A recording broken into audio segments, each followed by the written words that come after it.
DoorDash. This is the next topic. DoorDash deactivations, why you might get deactivated and how to get reactivated. This is at newbalancejobs.com. Reasons why and how to DoorDash app reactivated.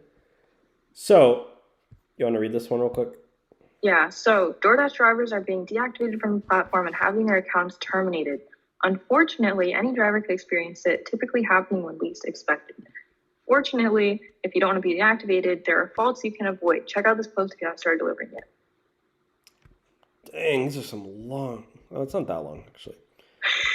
It's just like, dang, they got a whole table of contents.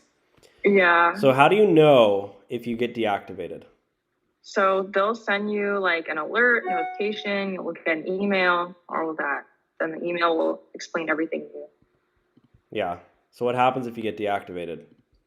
So basically when you try to sign in, it won't let you, do DoorDash.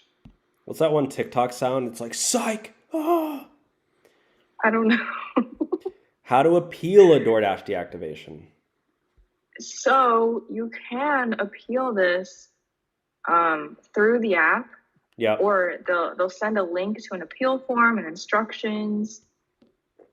So yeah. I actually got deactivated by DoorDash from their referral program. So I used to refer new drivers to DoorDash, and they deactivated me from that. And I tried to appeal, but I had no luck. So good luck if you've been deactivated.